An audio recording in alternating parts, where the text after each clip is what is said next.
Ini menjadi motivasi buat kami untuk memberikan sistem yang lebih baik lagi dan produk-produk yang lebih baik lagi kepada mitra-mitra Ekoracing dimanapun Anda berada, dan semangat, fokus, jangan tengok kanan kiri, maju terus. Salam sinergi.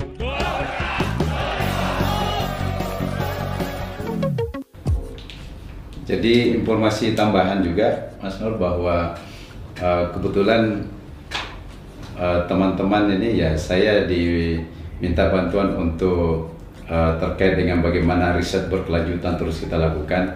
Ini kami untuk melihat apakah kontinuitas dari sisi kualitas itu benar-benar terjamin. Nah, kita terus melakukan uji lab hampir secara rutin, paling tidak sebulan sekali itu kita uji. Nah, ada nggak perubahan dari sisi khususnya dari sisi jumlah mikrobanya ya? Karena sekarang ini keunggulan eco farming saya lihat itu terletak di mikrobanya sebenarnya. Ya, kenapa saya bilang keunggulannya di situ? Karena memang setelah diuji, kami lakukan pengujian itu saat aplikasi memang kita memiliki nitrogen setelah diencerkan itu tidak terlalu dominan ya. Tetapi mikroba yang menambat nitrogen itu ya sangat besar. Nah, kekuatannya di mikroba menambat nitrogen. Betul. Ya, sehingga teman-teman tidak usah berkecil hati bahwa wah ini kok kecil sekali. Nah, untuk 1 hektar lagi. Nah, nggak usah berkecil hati karena kalau misalnya kita sudah aplikasikan, bayangkan saja bahwa di dalam 1 tangki itu yang diaplikasikan ada 7,5 miliar mikroba yang kita berikan. Itu baru 1 tangki ya. Artinya baru 50 ml dari 100 ml. Nah, kemudian mungkin saya lanjut Mas Nur terkait dengan aplikasi ya. Ini di lapangan kebiasaan kita teman-teman petani itu kan terkadang menyemprot langkahnya 2 langkah sekali nyemprot gitu ya. Nah, saya ingin menegaskan di sini bahwa hasil riset yang kita lakukan untuk 1 tangki kalau misalnya di tanaman padi khususnya atau horti itu harus habis untuk luasan 500 meter persegi. 1 tangki. 1 tangki. Jadi berarti dia tipis-tipis langsung gitu. Oh, dia atau gimana? Tebal. Penyemprotannya justru tebal. Iya, harus habis. Jadi teman-teman kan kadang-kadang 1000 meter itu 1 tangki pun belum habis. Oh.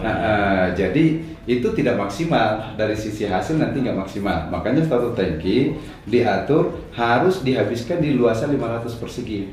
Sehingga untuk 1 hektar itu kita menghabiskan 20 tangki. 1 hektar itu 20 tangki. Nah, sesuai. Jadi 1 hektar itu. Tapi kalau 1 hektar 20 tangki umumnya teman-teman petani ini yang cerita kan nyemprot biasanya nggak sampai 20 tangki Pak. Itu dia. Makanya umumnya mereka nyemprotnya kan 10, 12 kemungkinannya. Jadi maksud saya begini, kita ingin mendapatkan hasil optimum ya. Kalau mau sekedar mendapatkan hasil sih terserah mau berapa saja. Jadi ini rekomendasi penelitian yang kita sampaikan.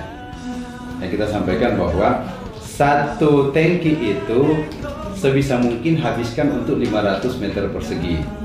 Artinya kalau misalnya 20 tangki itu 10.000 meter persegi.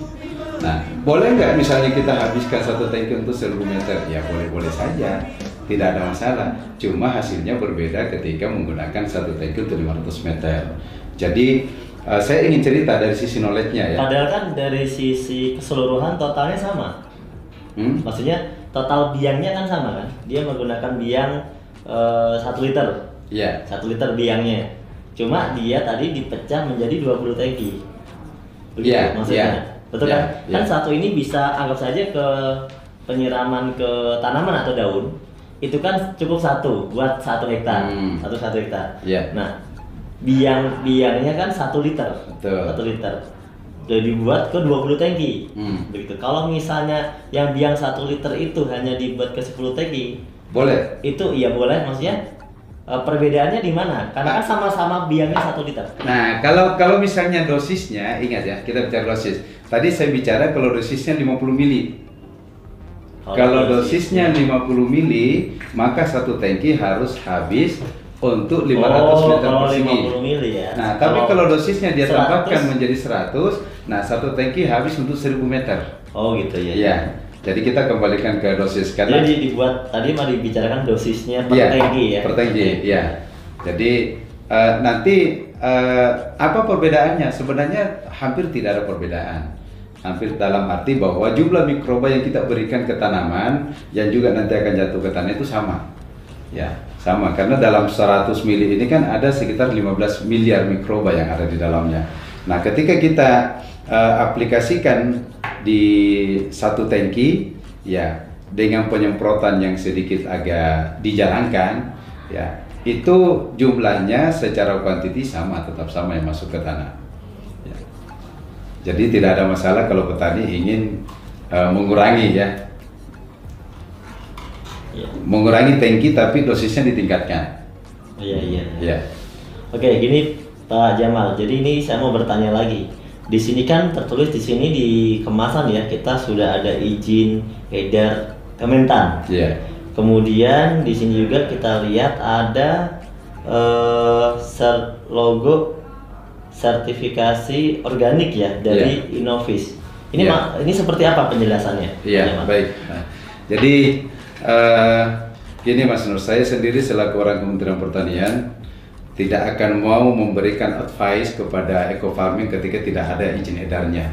Ya, karena izin edar ini adalah mutlak. Artinya apa? Izin edar itu keluar pertama ketika sudah diuji kualitas, diuji laboratorium, ya. Kemudian persyaratan-persyaratan berdasarkan permentan itu sudah terpenuhi, lalu kemudian diuji efektivitasnya, ya, oleh peneliti, oleh ahli bahwa ini memang layak untuk diedarkan karena ada aspek manfaat yang bisa dirasakan, barulah izin edar dikeluarkan. Nah, itu tahapannya. Nah, kemudian dari lembaga sertifikasi organik itu juga mensyaratkan bahwa dia mau melakukan sertifikasi kalau misalnya sudah keluar izin edar. Ya, jadi LSO secara umum juga tidak ingin melakukan sertifikasi kalau belum ada izin edar. Nah, sekarang apa maksud adanya LSO ini? Jadi sebenarnya organik ini branding, Mas Nur.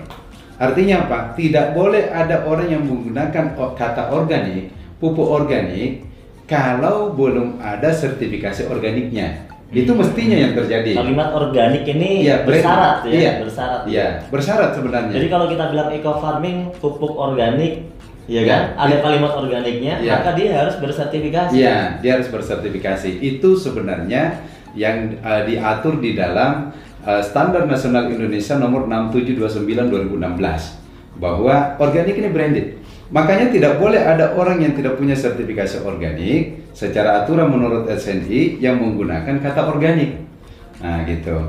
Nah, jadi logo organik Indonesia ini yang ada di sini, ini sebenarnya sebuah penguat bahwa produk ini aman 100% karena menggunakan bahan organik 100%.